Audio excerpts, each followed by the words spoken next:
Un café et inspire. Un café et inspire. Un café et inspire. Un café et inspire. Et bonjour à tous et bienvenue dans Café Spire, une émission chaude comme le café et... violente comme une spire. Je peux pas crier parce que je perds ma voix. Comment tu vas, mon mido?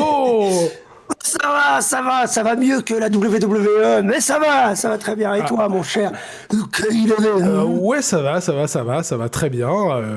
Ouais, alors comme ça, tu penses que la WWE, ça va pas bien?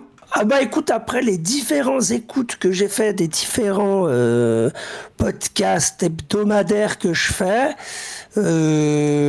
donc j'essaye bien évidemment que ça ne m'influe pas trop sur ce que je vous dis, il y a quand même pas mal de ratings qui sont sortis et qui annoncent qu'en fait c'est les pires SmackDown qui sont en train d'enregistrer en termes de billets de vente et en termes de vues en fait à la télé ou Netflix ou autre.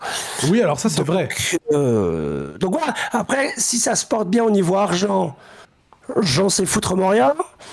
Après un deal de 5 milliards avec Netflix, faut croire que ça doit bien aller, hein. Oui, non mais tranquille, de ce côté-là, à mon avis, t'as pas trop à t'en faire.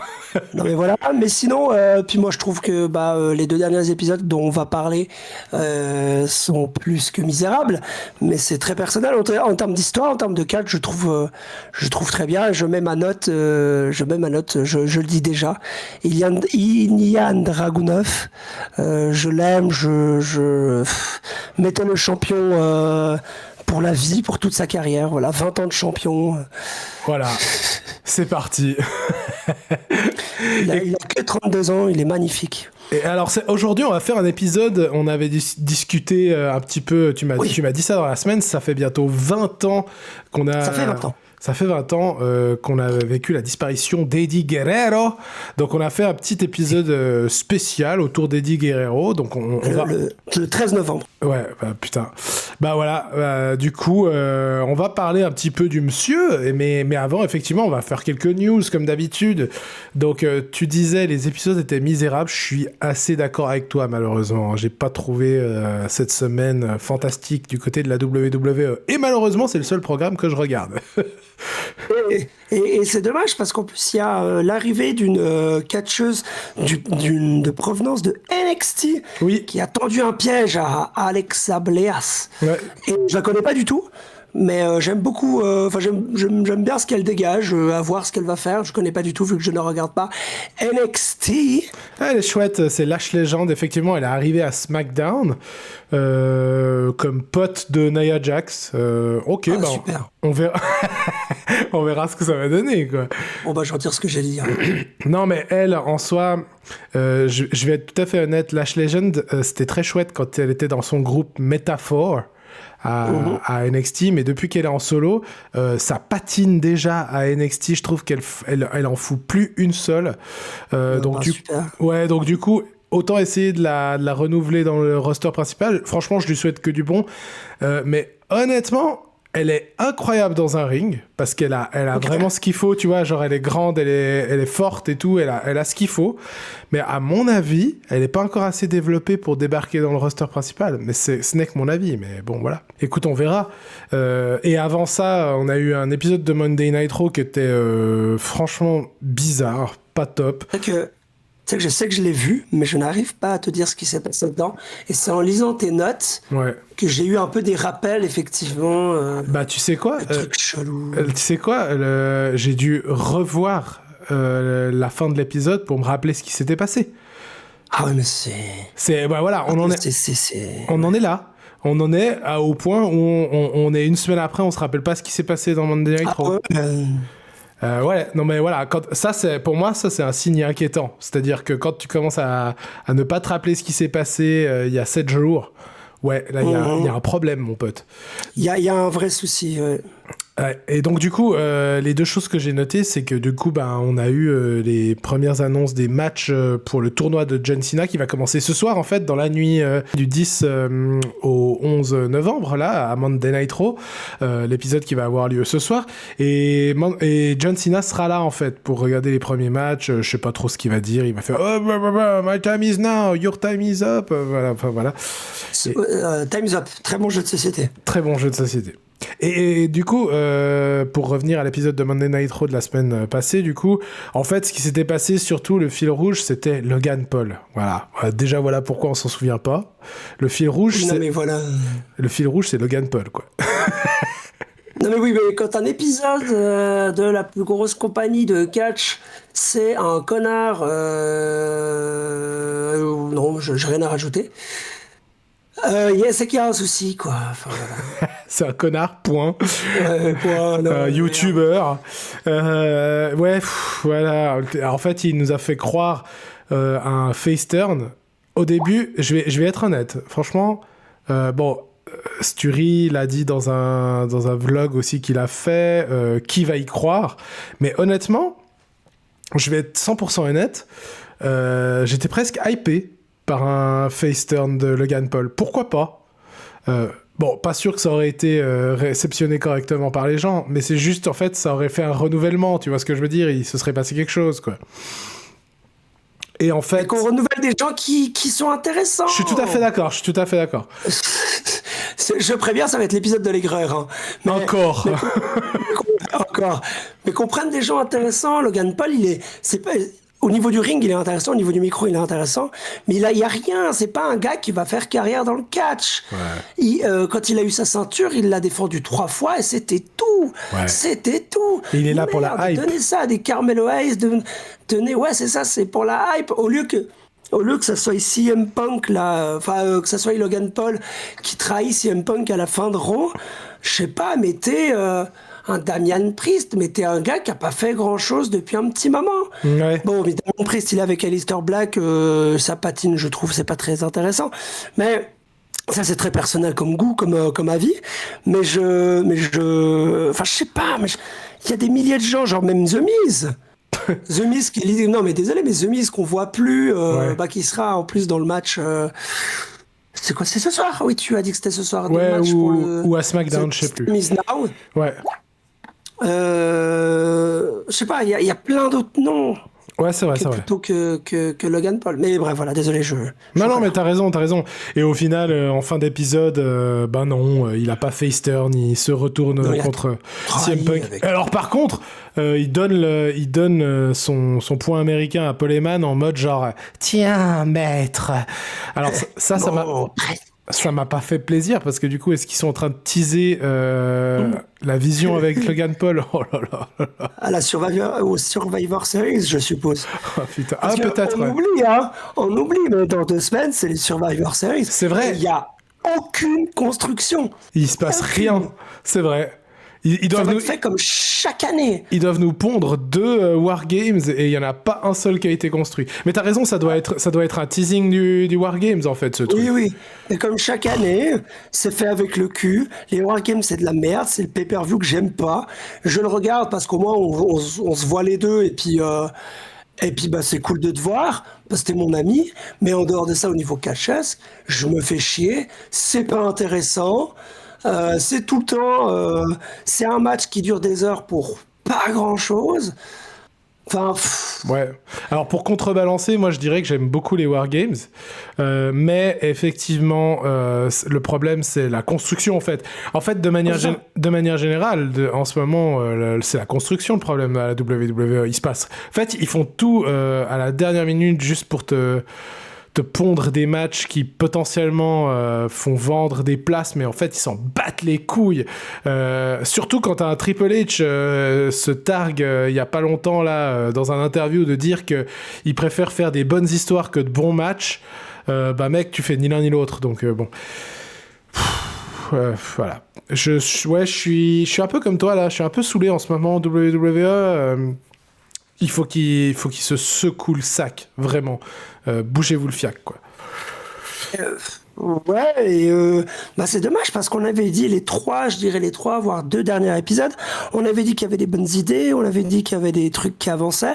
Ouais, puis là, Et là, en fait, on se fait chez la bite. Ouais. Je sais pas, Mais surtout Et c'est surtout dommage. en période de construction des Survivor Series, en fait. Ouais, Je c'est comprends ça. pas, je comprends pas qu'on se fasse chier comme ça, alors que dans le passé, on avait des invasions, on avait... Bon, alors, ok, aujourd'hui, c'est Ouais. plus brand contre brand, mais je sais pas, putain, faites des trucs, merde, ça va être les Survivor Series, quoi. C'est censé puis être un des plus gros pay-per-view de l'année, enfin... Et puis dans 2 mois, ah oui, c'est censé être le plus gros pay-per-view de l'année. C'est un des 4, en fait. C'est un des 4, ok. C'est un des Big Four, ouais. Les Big Four, c'était WrestleMania, SummerSlam, Survivor Series et le Rumble. Money in the Bank. Rumble. Ah, le Rumble, Ouais, bien ouais. sûr. Le Rumble qui est dans, justement, c'est parfait, tu me fais la transition qui est nickel. Le Rumble qui est dans 2 mois, c'est la première fois que j'ai pas envie de le voir. Ah ouais? C'est rare. Alors en plus, ça va être horaire, ça va être entre 18h, 20h, heure suisse, Ah ouais. vu que ça se passe dans le magnifique pays de l'Arabie Saoudite. Ah, c'est pour ça? Et en fait, non, alors ouais, j'ai pas envie de le voir parce qu'en fait, actuellement, avec la construction qu'on a, c'est Jey Uso qui regagne le Rumble, quoi. Ouais, non. Théoriquement, je pense que c'est CM Punk, mais Ouais, on verra. non, oui, je te jure, moi, je mets C'est une vrai vraie pièce sur CM Punk. C'est vrai que deux mois à l'avance, c'est difficile à dire, mais ça pourrait, ouais, ça pourrait. Ou... Parce que de toute façon, ils ont que 4 catcheurs masculins. Ouais. C'est rapide, ils ont que 4 catcheurs masculins. Ils ont CM Punk, Cody Rhodes, Seth Rollins, Roman Reigns. C'est tout. Tout le reste n'existe pas. Royal Rumble à 4. Non, mais c'est ça, quoi. Putain. Euh, Bon. Moi, j'attends quand même des retours là J'attends des retours. Alors, Edge, c'est mort et enterré pour moi.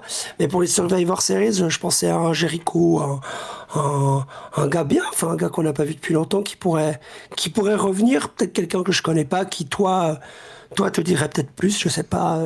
C'est là où mes connaissances de catch s'arrêtent. Ouais, non, mais je pense que le plus probable, c'est quand même un retour de Chris Jericho, bien que bah, ça va juste remettre un peu de hype. En fait, ça va faire exactement comme AJ Lee. Hein. AJ Lee, Ouais, non, mais, elle est venue, elle a pris son cash, elle est partie. Jericho, ça va faire pareil. Qui catch vachement bien depuis ces dernières semaines. Hein. Ah putain, j'adore ces matchs. Franchement, je suis trop à fond derrière elle. On va sûrement la revoir au Survivor Series d'ailleurs. Elle va débarquer de nulle part, elle va dire je suis là. Au Royal Rumble. Ouais. Allez. Et, c'est franchement c'est le fou. mec, il y a Nikki Bella qui est revenu. Quoi. Ah ouais, waouh. Ouais, elle catch plus que Gigi, hein. Non, c'est vrai. Ouais. Qu'est-ce que... Ah oui, à SmackDown, du coup, aussi énorme déception, Julia, qui a perdu son titre des États-Unis contre Chelsea Green. Est-ce que c'est vraiment une déception dans le fait que, de toute façon, Julia, depuis qu'elle est à SmackDown, en tout cas, à NXT, c'était super, mais à SmackDown, c'est de la merde en barre. Mec, on la voit jamais. je viens de réfléchir à un truc, là. Ouais. Alors, tu le montreras comme tu veux, mais je viens de réfléchir, ça vient de me faire tilt. Donne-moi du montage. Pour le Survivor Series, la féminin, Ouais. ce sera Charlotte Flair, Alexa Bliss contre avec Rhea Ripley et Io Sky contre Nia Jax, Lash Legend, Kairi Sen et Asuka en fait. Ouais. Ça me semble tout trouvé. Ça se pourrait mais bien. non, oui, ouais, voilà. Ouais, ça se pourrait Bref, bien. voilà. Désolé, oui, du coup, Julia.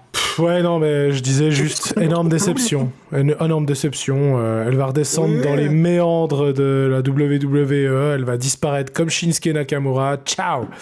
Ouais, tu reprends ce que disait Sturi par rapport à ça, et j'en suis malheureusement, incroyablement, terriblement, frustrement d'accord. Ouais. Bon. Par contre, Julia, elle a défendu contre qui? Parce que je m'en souviens plus qu'elle avait défendu son truc. Ben, elle a défendu, tu vois, bah ouais, tout le monde s'en fout.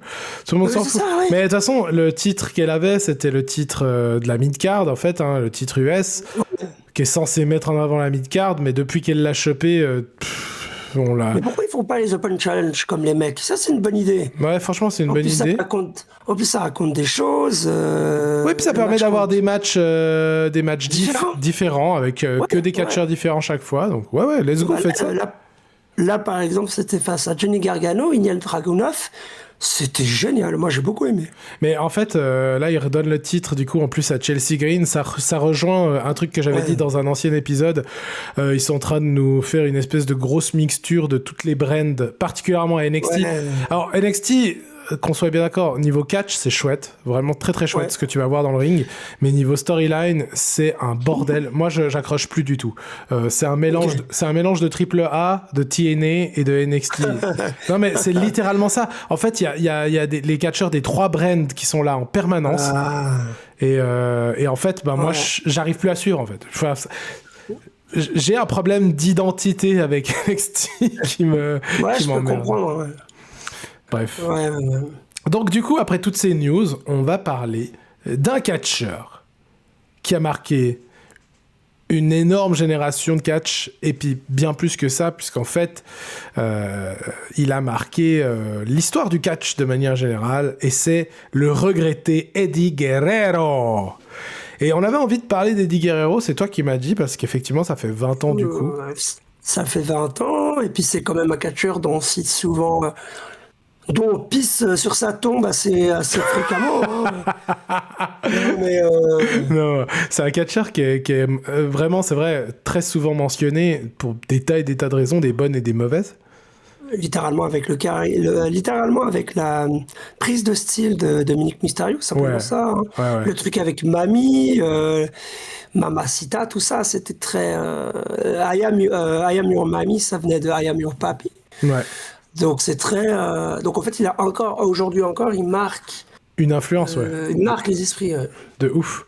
Et justement, du coup, pour parler un petit peu de tout ça, la première chose qui m'intéresserait, moi, c'était de savoir, c'est quand la première fois que t'en as entendu parler, comment t'as découvert le type? Toi. Alors.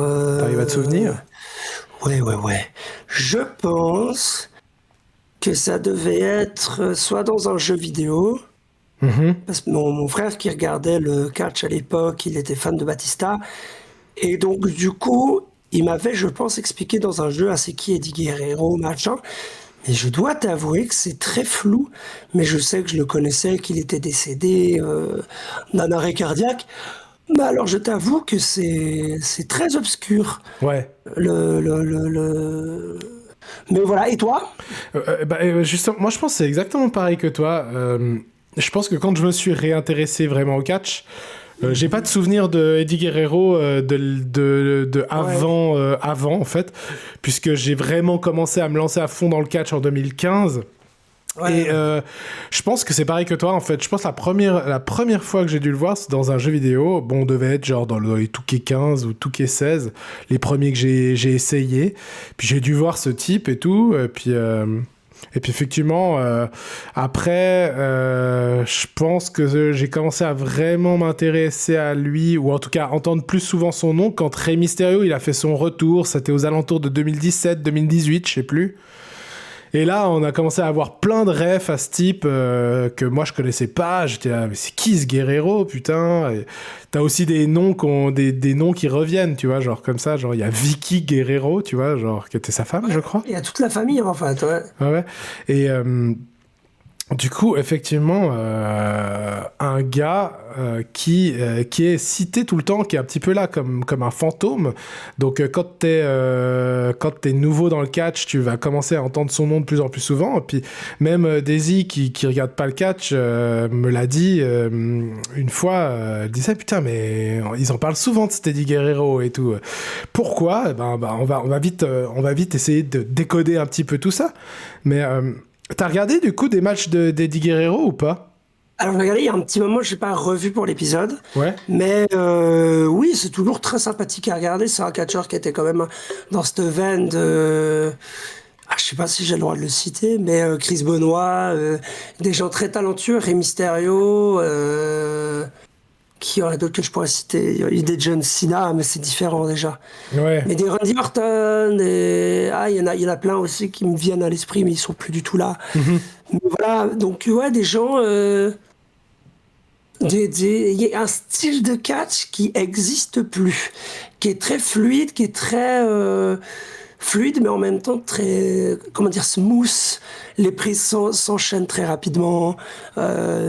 C'est très mexicain comme façon de catcher. On disait il y a quelques épisodes. Ouais. Chaque culture a sa façon de catcher. C'est très mexicain. Moi, je très pense, rapide, très fluide. je pense pas que ça existe plus, mais c'est juste effectivement un peu moins mis en avant. Et surtout, ça découle un petit peu de la fin des années 90, des années 2000. Et c'était. On avait un style de catch à l'époque, de manière générale, qui était un petit peu plus. Comment dire Sportif. Non, alors il y avait beaucoup de sport, mais je dirais au contraire, qui était un catch qui était beaucoup plus gimmick. Tu vois, Ouais, genre c'était vraiment les catcheurs, ils en rajoutaient des tonnes. Je pense notamment à des Shawn Michaels, tu vois, genre qui quand il se prenait un coup, le mec il rebondit 45 fois sur le sol, tu vois. Et Eddie Guerrero, il est un peu dans cette veine-là, tu vois, genre il arrive dans cette époque. Ouais. Et, Tout le truc de Mamacita avec Shayna Shayna, ouais. aussi, quoi, ouais, ce truc très, oui, je vois ce que tu veux dire, très personnage, très personnifié, ouais. Ouais. Je suis d'accord avec toi, Et en Monsieur fait, Davet. il va commencer méchant, principalement au début. Les premières fois que Eddie Guerrero commence à vraiment monter WWE. Alors d'abord, il vient de la WCW, qui est une autre compagnie, ouais, qui a été ensuite rachetée par WWE. Mais ouais, il bossait là-bas. Ensuite, il vient à WWE avec cette gimmick. Alors si je me trompe pas, c'est justement, il arrive avec sa gimmick de I'm your papi. Donc c'est genre, il était avec Chyna, c'était le gros dragueur. Il aidait Chyna à gagner en trichant. Il trichait lui-même. Chyna l'aidait à gagner en trichant. Le roi de la triche, ça c'est sûr. Ouais.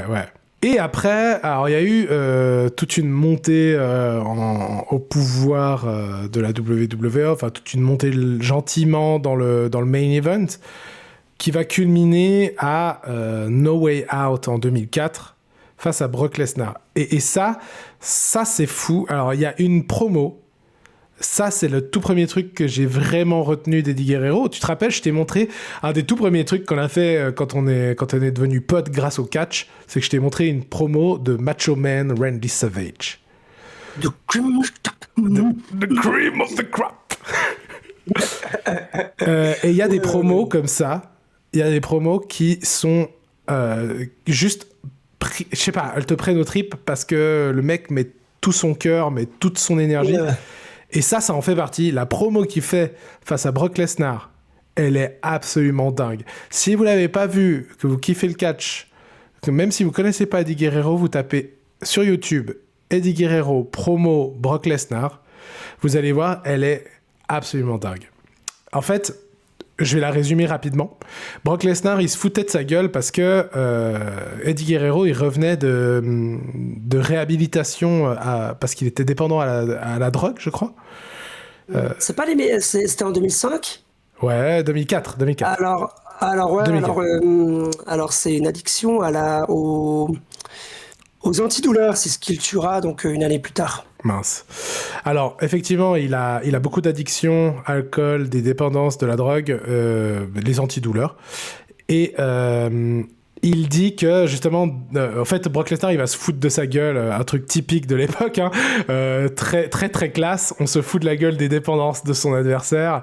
Ah, de toute façon, t'es qu'un putain de camé, qu'est-ce que tu fous là, casse-toi. Du coup, il se fout de sa gueule et Eddie Guerrero va dire, tu sais quoi, Brock Lesnar ? T'as raison. Je suis un addict. Et le soir où je suis tombé, il y a quelques temps en arrière, parce qu'il raconte une fois où il est tombé puis qu'il a dû partir de la WWE, il dit voilà, je suis tombé. Ce soir-là, j'ai pas perdu que le match. J'ai perdu ma femme, mes enfants, ma vie, et j'ai perdu mon amour pour moi-même. Et genre là, en fait, quand il te dit ça, il le dit avec une telle force. Il a les larmes qui montent comme ça aux yeux. Il a une rage qui est en train de monter dans son ventre. C'est absolument dingue. Brock Lesnar, il sait plus où se mettre. Parce que du coup, il se foutait de sa gueule. Et là, c'est un petit peu en train de se retourner contre lui. Et là, il lui dit, droit dans les yeux, tu sais quoi, Brock Lesnar ? Ouais, je suis addict. Mais il va dire un peu comme CM Punk. Ma vraie addiction, c'est le catch. Et à No Way Out, j'ai pas le choix, faut que je te batte. Parce que je pourrais prouver à tout le monde qu'on a le droit d'avoir une deuxième chance. En gros, c'est ça. Et surtout, face à Brock Lesnar, qui était champion à l'époque. Oui. Et en fait, tout le monde à l'époque pensait, les gens pensaient qu'en fait, il allait perdre parce que. Parce que Brock Lesnar. Ça, et parce que surtout, c'était un peu le genre de gars, toujours à la mid-card, qui faisait du très bon travail, mais qui allait jamais vraiment avoir un titre majeur. Ouais. Non, je pense que c'est tout à fait ça. Et du coup, ça a été d'autant plus une bonne surprise pour le public parce que du coup, j'ai re-regardé le match aujourd'hui. Je l'avais déjà vu, mais je l'ai re-regardé. J'avais envie de prendre juste 2-3 notes rapides. Et en fait, bon, déjà, j'ai noté que Brock Lesnar, il est terrifiant. C'est-à-dire, aujourd'hui, il commence gentiment à faire papy, mais il est toujours mastoc de ouf. Mais alors, à l'époque, il est déjà mastoc, mais en plus de ça, il est jeune et rapide, le fils de pute. C'est-à-dire que il peut te foutre des souplexes dans tous les sens, et après, tout d'un coup, il court sur Eddie Guerrero, il saute et il met un coup de genou, mon gars, qui monte peut-être à 1m50 de hauteur. T'es là, genre, waouh! Tu vois, genre, vraiment, le mec est terrifiant. C'est-à-dire que le mec, c'est une machine à tuer. Et Eddie Guerrero, c'est vrai que sur le papier, tu lui donnes pas vraiment ses chances. Et en fait, il va se faire victimiser, puis après, Eddie Guerrero va commencer à s'attaquer à la jambe de Lesnar, donc on pense que ça va être le gros tournant. Ça ne suffira pas. Lesnar va toujours revenir, puis en fait, le match va se terminer en Eddie Guerrero, finalement, puisqu'il va y avoir un ref bump. Donc l'arbitre va se prendre un coup, il va tomber au sol. Et là, il y a Lesnar, il se dit ah ouais, je vais utiliser mon titre. Donc il va chercher le titre poids lourd. Je crois que c'est le titre poids lourd. Et il veut attaquer Eddie Guerrero. Mais là, il y a un homme chauve avec un bouc qui débarque, qui vient l'envoyer une spear. Il spear Lesnar parce qu'effectivement, peu de temps avant, ils étaient en rivalité. Et là, il y a Eddie qui va voir le titre au sol, il va se relever gentiment, il va faire son fameux sourire. Alors le sourire d'Eddie Guerrero quand il regarde les caméras, qu'il se rend compte qu'il n'y a pas d'arbitre, il est toujours incroyable. Il va faire son sourire de genre il veut essayer de tricher, malheureusement ça se retourne contre lui parce que Lesnar, il le voit venir, il le contre, il veut faire un F5, un F5 comme on dit chez moi au Texas. F5.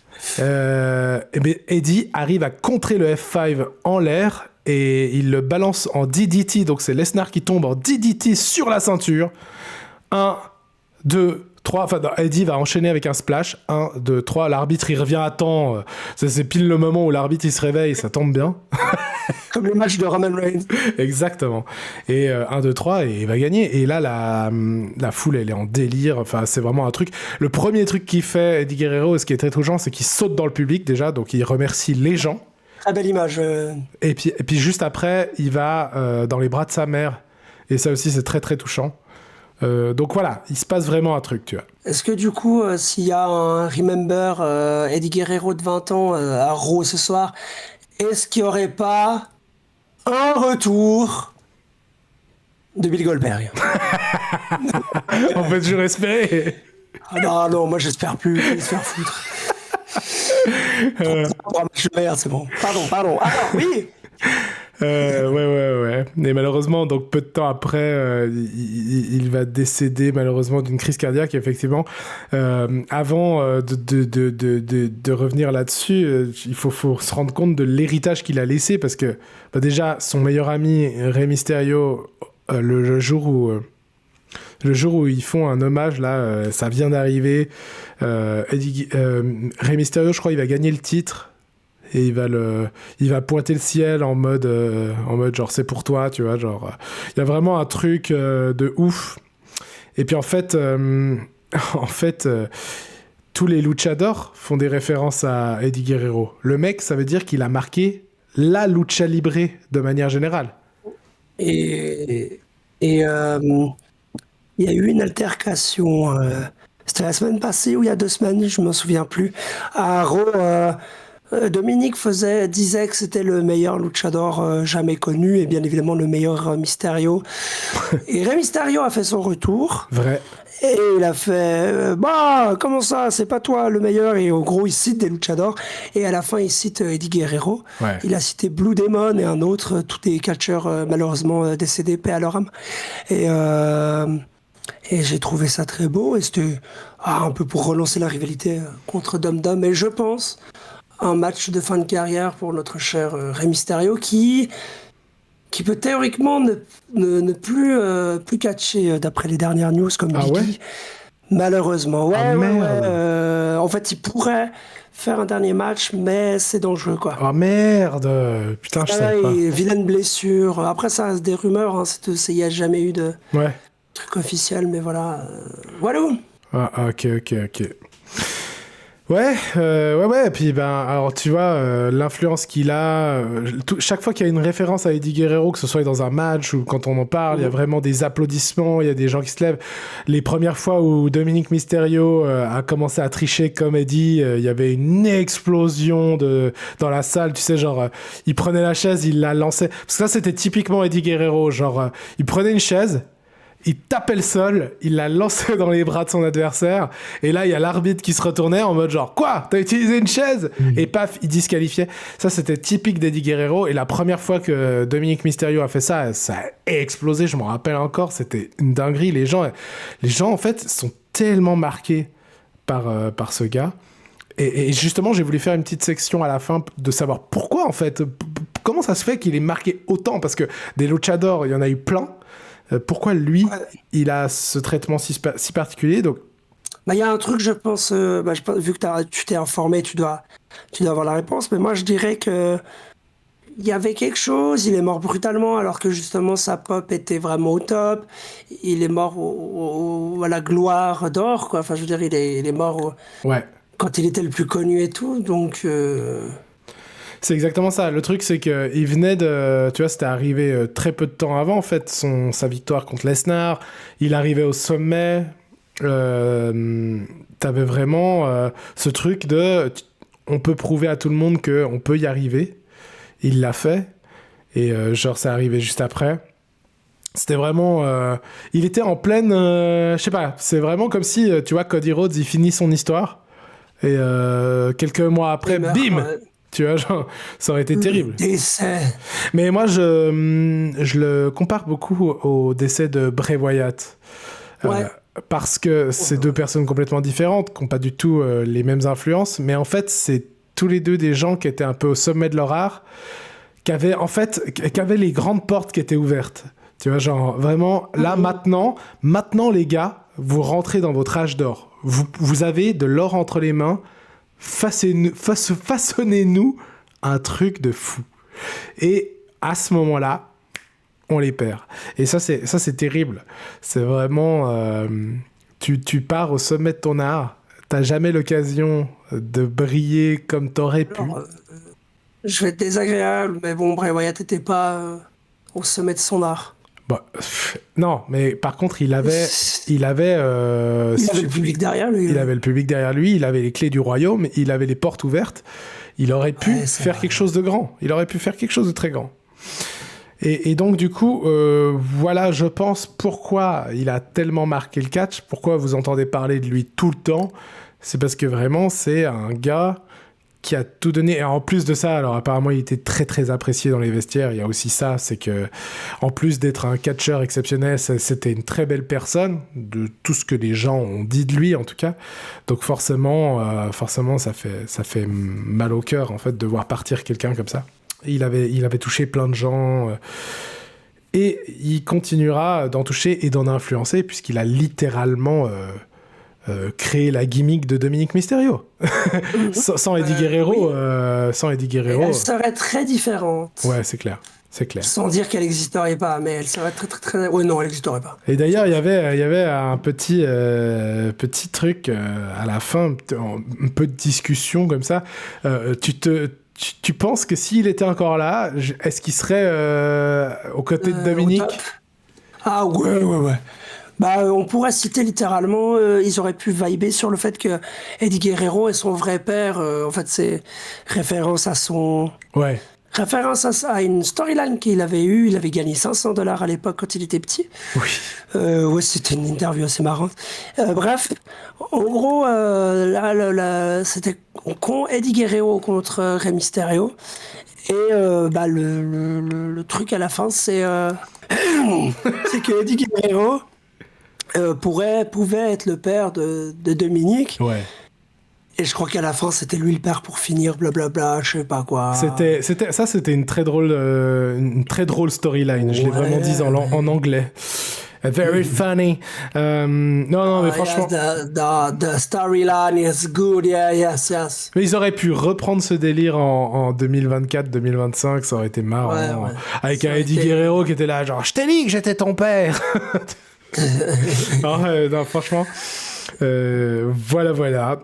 Si vous devez voir 4 matchs, j'ai noté pour vous, si vous devez voir 4 matchs d'Eddie Guerrero, les 4 grands classiques, du coup c'est No Way Out 2004 contre Brock Lesnar.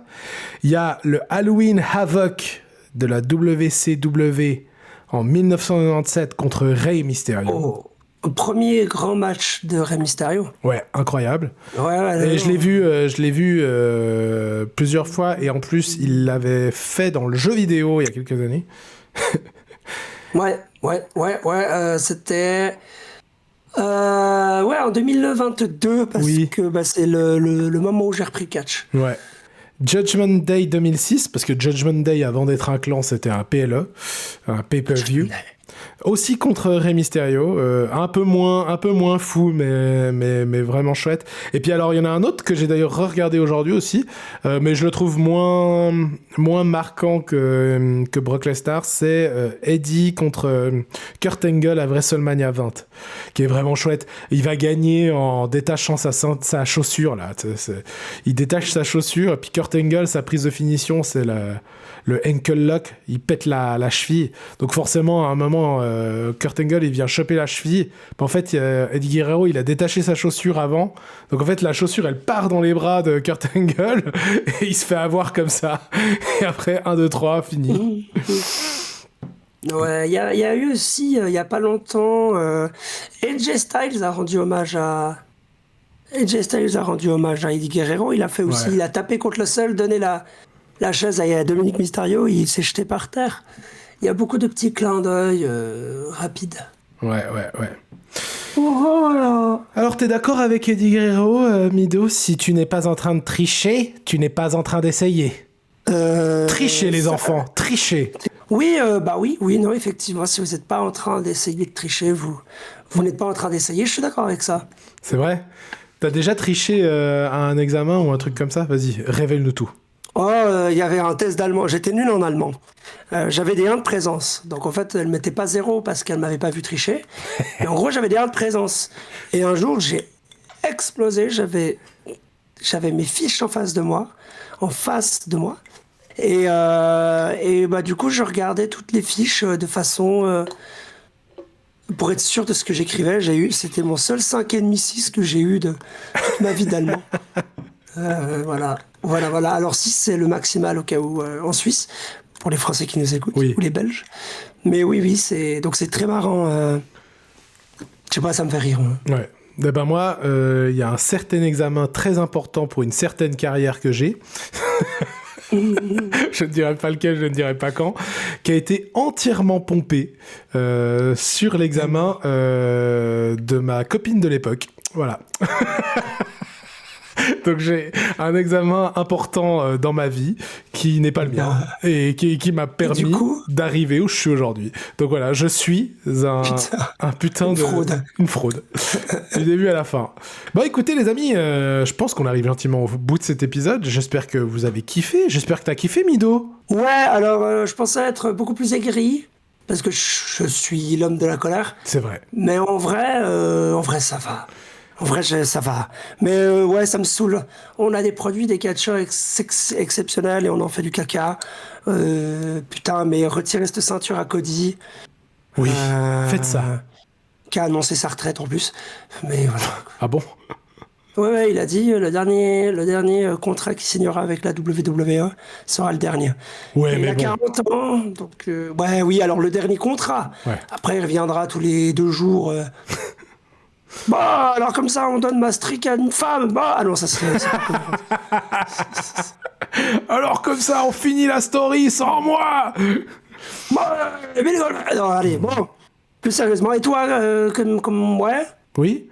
Bah écoute, qu'est-ce que t'en penses? j'ai vraiment kiffé Eddie Guerrero. C'était un chouette sujet à Oui. discutailler parce que c'est vraiment un gars important. Et j'aime bien ces petits thèmes comme ça. On va essayer de continuer. Oui, surtout quand la WWE est vide. Oui. Est vide de En son- plus, c'est d'actualité, donc c'est très chouette. Oui, c'est Écoutez, merci à tous de nous avoir écoutés. N'oubliez pas de vous abonner sur Spotify ou sur YouTube. C'est nos deux catégories pour l'instant. On n'est nulle part ailleurs. C'est ici que ça se passe. Poum, poum, poum, poum. Et bien sûr, n'oubliez pas, comme je vais citer Eddie Guerrero, Viva la razza! Ça veut dire vive la course. Voilà, pour ceux qui savent pas. ça. Ok. Des bisous. Allez, bisous à tous, merci de nous avoir écoutés. Bisous, Mido! Un café et un spire. Un café et un spire. Un café et un spire. Un café et un spire.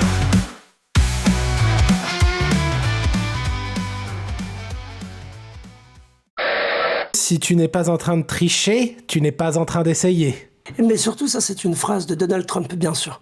Non, pas de politique. On a dit pas de politique. Non, il a le même taux de cheveux que moi. C'est Donald Trump. Ouais, C'est marrant, trop drôle. Putain, mais t'es trop marrant. Allez, on va faire un podcast d'humour au final. ouais, on change tout. Du coup, ce jour-là, il y a deux choses qui ont été pompées. Hein. Toi et... Oh! C'est nul à Ah ouais, putain. On adore pomper ici.